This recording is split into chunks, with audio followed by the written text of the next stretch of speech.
Hey there! Did you know Kroger always gives you savings and rewards on top of our lower-than-low prices? And when you download the Kroger app, you'll enjoy over $500 in savings every week with digital coupons. And don't forget fuel points to help you save up to $1 per gallon at the pump. Want to save even more? With a Boost membership, you'll get double fuel points and free delivery. So shop and save big at Kroger today. Kroger, fresh for everyone. Savings may vary by state. Restrictions apply. See site for details. Ever felt judged at the gym? You don't know how to use the leg curl machine? Are you serious? Is this your first day alive? No, it's okay. I love helping people during their first day on Earth. At Planet Fitness, get energy without the judgment and join the judgment-free zone. Never intimidating, always free fitness training and equipment for every workout. Get energized today during the Big Fitness Energy Sale for $1 down, $10 a month. Cancel anytime. Deal ends Friday, February 16th. See Home Club for details. Thanks for choosing this free Anfield Index podcast. If you'd prefer to listen to this or any of our other shows without adverts, then now's the time to check out Anfield Index Pro. With AI Pro, you can supercharge your entire listening experience. You'll not only get all of our podcasts without the ads, but you'll have them far faster with our Quick Publish feature available exclusively for subscribers. AI Pro also puts you in the heart of our sound studio, with an option to listen to many of our shows live and interact with the podcasters in real time as the shows are recording. Upgrading couldn't be easier. AI Pro is available on all popular podcast platforms, and we have our own apps for Apple and Android. Just head on over to AnfieldIndexPro.com and get started today. Hello and welcome to Daily Red, your lunchtime catch-up on all things Liverpool FC and your daily reminder that the Reds remain top of the league. There was a little brief spell where we weren't because Manchester City won the early kickoff against, the Ev. But 3-1 win over Burnley put us back where we belong. Wasn't the best performance we'll ever see. Wasn't the worst performance either. The first half was a bit ugly. I think 1-1 was absolutely fair on the balance of play at half-time.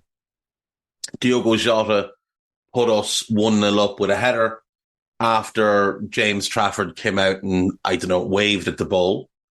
But Dara O'Shea equalised for them just before half-time with a powerful header off a set piece after he was left unmarked. On the balance of play in that first half, definitely I felt like 1-1 was fair. Second half, we were better. Trent went off, little precaution. He could feel something in his knee, the knee he's just come back from. Would maybe suggest that knee isn't fully healed, and that could potentially explain why he had such a poor performance away to Arsenal.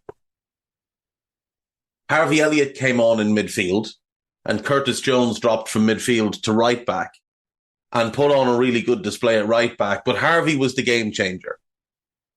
Harvey made the first goal of the second half for Luis Diaz, and then made the second goal of the half with a really good cross that Darwin did brilliantly to redirect into the net. We deserved the win. There's just no question we deserved the win. Yes, they had a couple of chances. David Datro Fofana had two really good chances. One of them was a weak header from Kwanzaa, and Datro Fofana was just quicker than him and just got in 1v1. The second one was more Endo's fault. Again, it's a Kwanzaa header. Endo is inside Kwanzaa, and he's in the zone that Datro Fofana runs into, but he abandons it to move towards the ball. Ball gets looped over him. Datro Fofana gets in, but again, he misses. Now, huge credit on both of these to Caoimhín Kelleher. On the first one, he makes the save. On the second one, he just made himself really big and forced Datro Fofana to send his shot a little bit wide, and he couldn't get the bend on it to come back in. I think Caoimhín had a good game overall. Don't think you could blame him at all for the goal. Didn't seem to have his feet set because he was moving back across his goal, watching the flight of the ball in the corner. I don't think he expected somebody to bullet a header from as far out as O'Shea did. And I don't think he had much chance of saving it. But he made the saves that we needed him to make. His kicking was quite good, especially off his left foot. And overall, just a solid performance from Queeving. Kwanzaa had that one mistake. And aside from that, I think he was really good. He did get booked after Odebert skinned him. He took him down. But he played brilliantly on the yellow card. Virgil had a typical Virgil game. Robbo had a decent game, his first start back. Trent wasn't good first half. But, as I said, likely that he's still holding something in that knee. Alexis and Endo, I thought, had shaky first halves, but really good second halves. I thought they really controlled the game in the second half, because in the second half, we played more of a little bit more of a 4-4-2, with Diaz holding a bit more width on the left, Jota playing a bit more centrally with Darwin, and Harvey sort of having the run of the right side.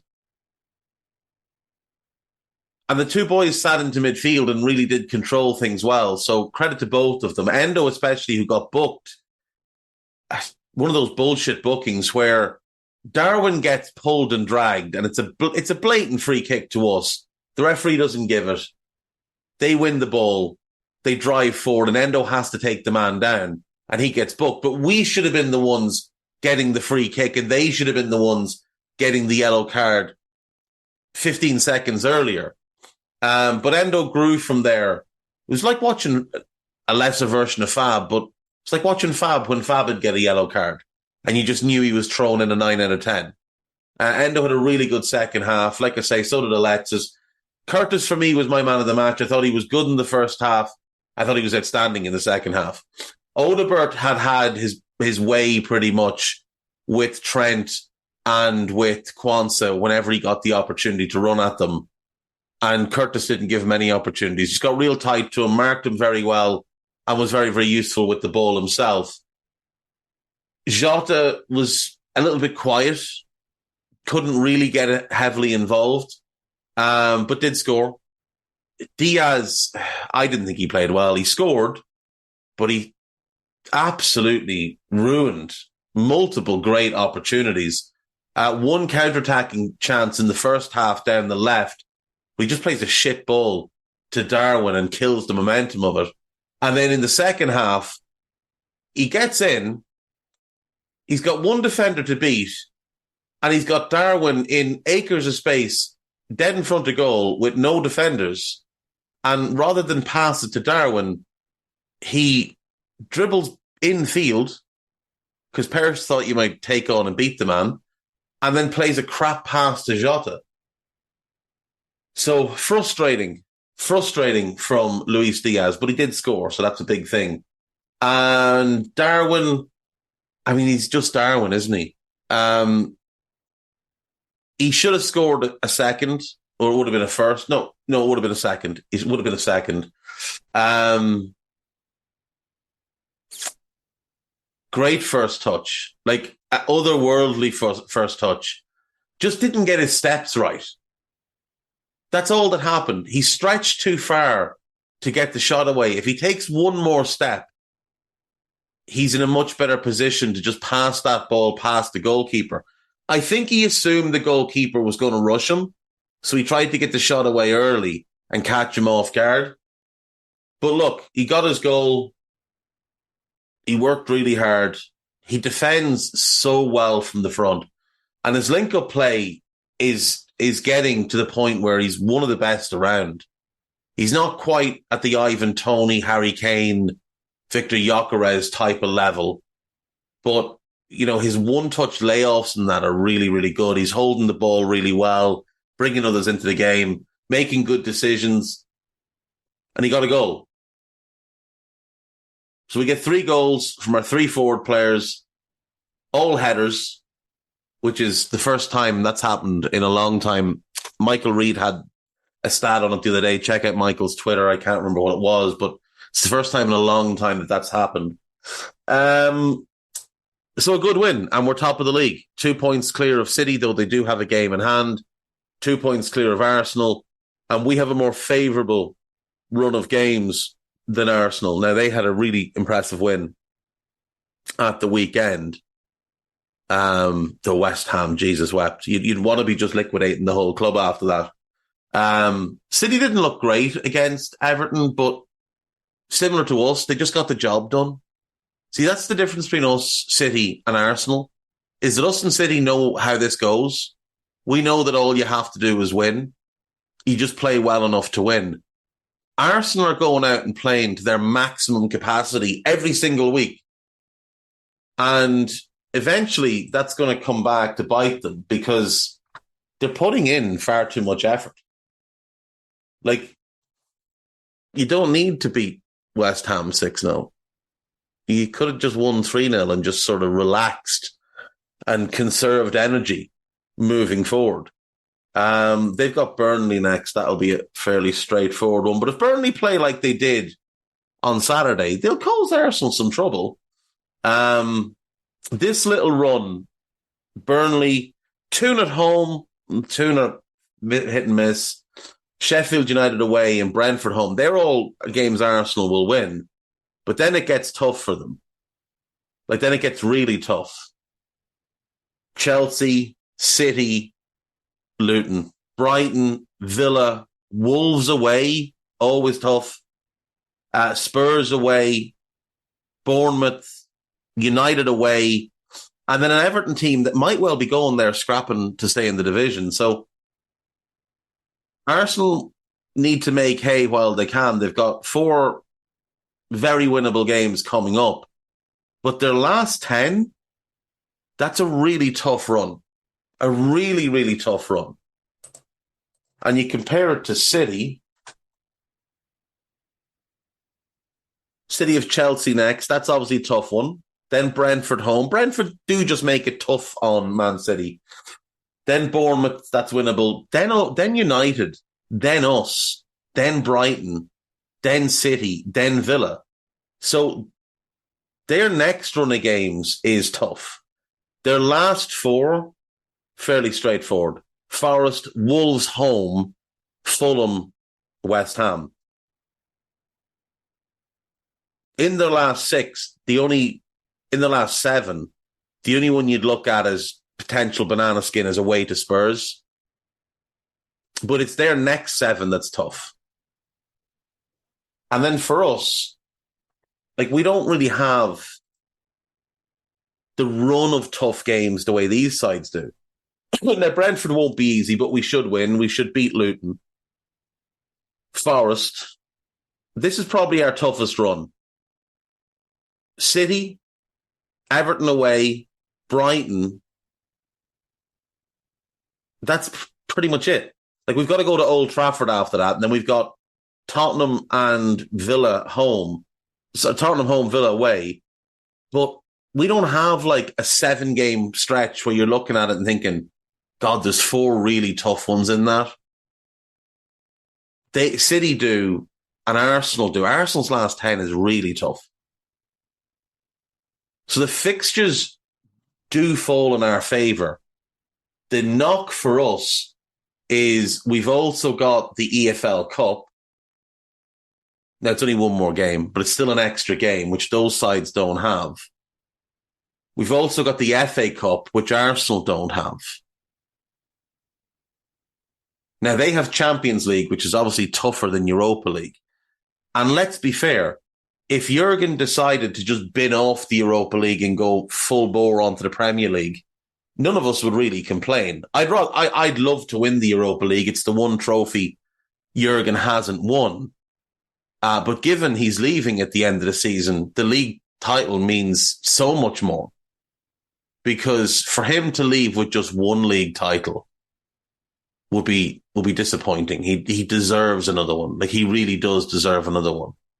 As I said on Twitter the other day, it's a crazy thing where if not for industrial scale cheating, he's leaving with 3 in the bag already.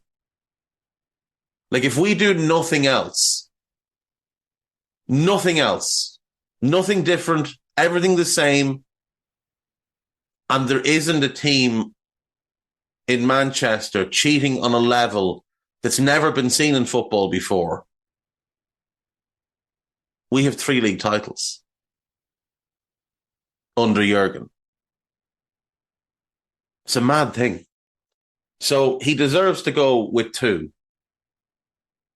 If he can go with 2 and a Champions League and a Europa League and 2 of each domestic cups, I mean, I think then you're having a real conversation between him and Wenger.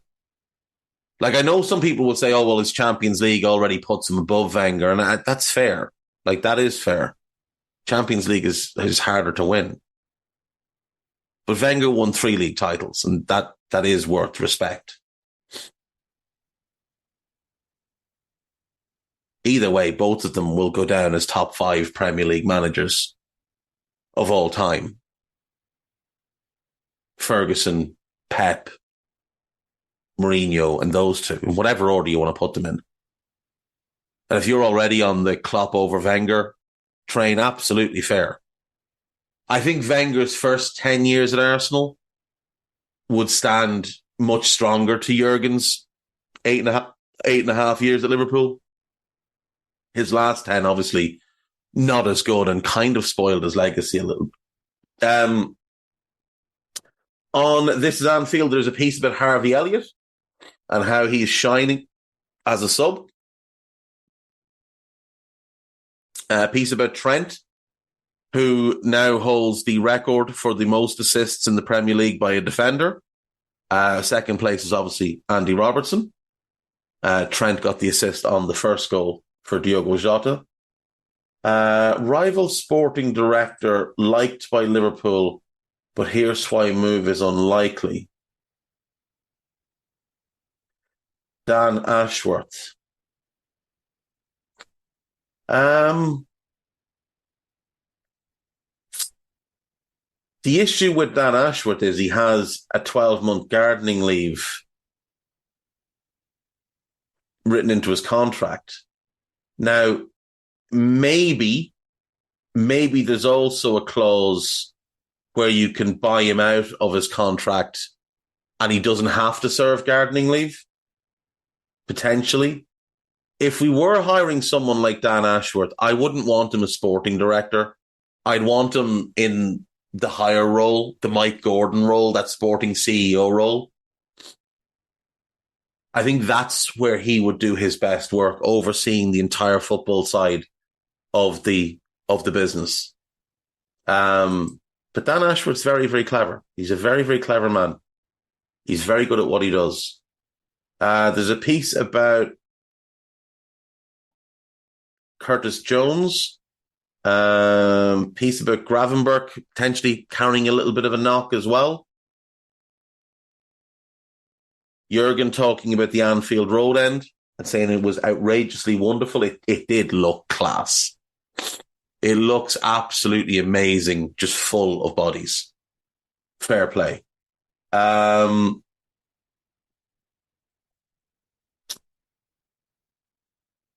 Liverpool midfielders pulled double duty as 18-year-old makes it 10 goals and 7.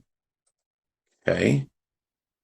Bobby Clark and James McConnell both played for the 21s, having come off the bench in the first team game. They only played a handful of minutes in the first team game, so no issue there. Lewis Kumas got 2 goals, and Nallo scored his first goal for the under-21s to give us a 3-1 win over Stoke. So much talent in that team. Mrozic, he looks a player. The goalkeeper, he does look like he might be something. Miles Pennington looks good. Nallo really, really looks like he might be a first-team player down the road. I've been impressed by Callum Scanlon every time I've seen him. McConnell's obviously very impressive. That midfield, though, McConnell, Niani, that kid's got to get a first-team appearance this season. He really does look like he's something special. Bobby Clark, for me, is one of the ones I'm really excited about. And then that front line, Cade Gordon, Lewis Kumas, and Jayden Dan's, like, unbelievable talent in our academy right now. These are all kids. Most of these could still be playing under 18. Pilling, Giblin, Osborne, and Jay Spearing coming off the bench in that one. Right, what else do we have? Liverpool.com to sell us the hopes and the dreams of a new generation. Jurgen Klopp will leave behind 4 options bettering Levi Colwill as Liverpool saved a fortune. We'll come back to that. Barcelona chief makes Jurgen Klopp admission.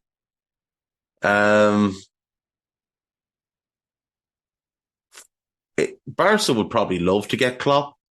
I just don't see that one as a fit. I really don't. There's a piece about Pep Guardiola, a piece about Liverpool having a pass master who leaves Kevin De Bruyne behind, a piece about Mohamed Salah, piece about Jose Mourinho. Okay. Piece about Xabi Alonso, another piece about Xabi Alonso, another piece about Xabi Alonso, another piece about Xabi Alonso. If you missed it at the weekend, Leverkusen beat Bayern Munich 3-0.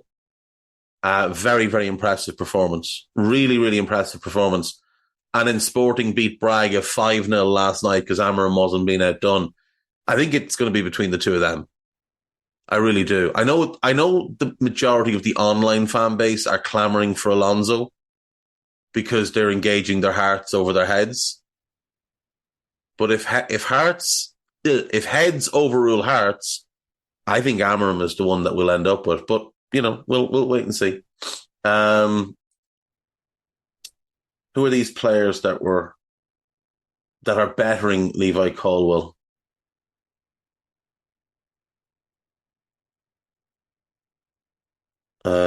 Okay, Virgil.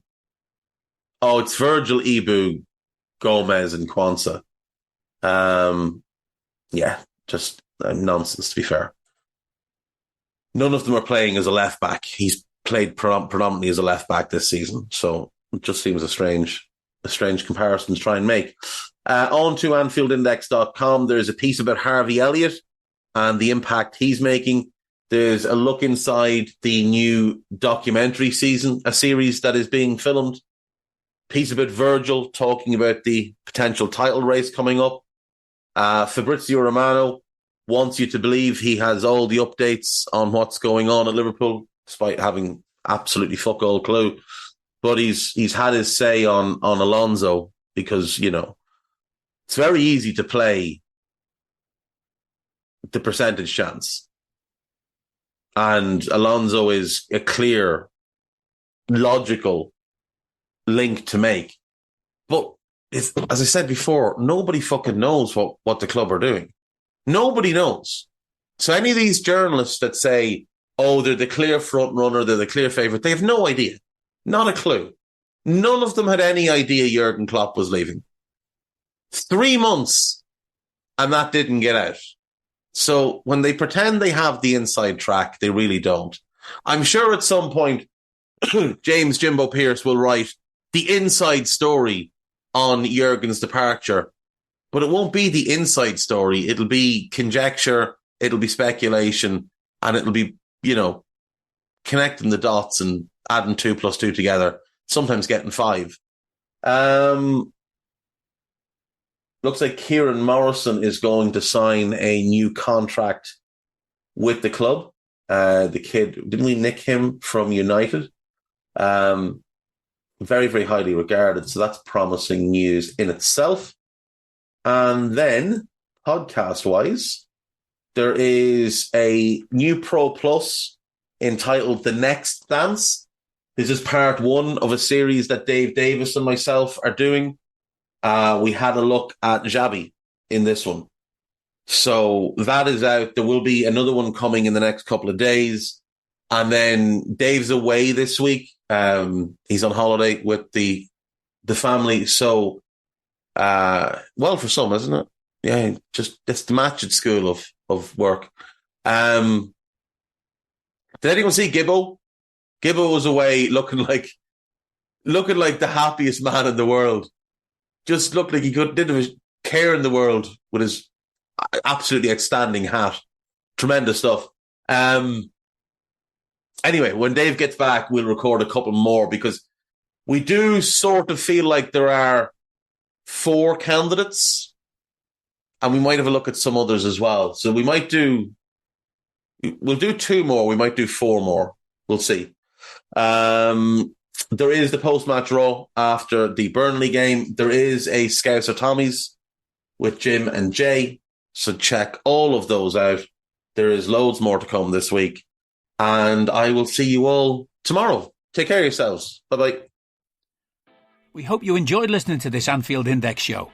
Please be sure to subscribe to our channel so future podcasts find their way to your device automatically. There's nothing quite like fan engagement, and we'd love to know what you think of anything discussed on this show. The best way to get in touch is over on our free Discord community, where both podcasters and listeners debate the hottest LFC topics 24/7. Sign up free now at AnfieldIndex.com/Discord. You won't regret it. You can also follow us on Twitter at Anfield Index and find us on Facebook by searching for Anfield Index. Oh, and before you go, we'd love it if you could leave us a 5-star review on your favourite podcast app. It only takes a couple of seconds, and it means the world to the people who create these free shows. Sports Social Podcast Network. When you wake up well-rested on a great mattress, everything becomes clear. I do make everything about me. Things you missed when you were tired finally reveal themselves. That meeting could have been an email. It's the President's Day sale at Mattress Firm. Save up to $500 on select Tempur-Pedic adjustable mattress sets and get a $300 gift toward pillows and more, all with free and fast delivery. The right mattress matters. We'll find yours. Restrictions apply. See store or website for details.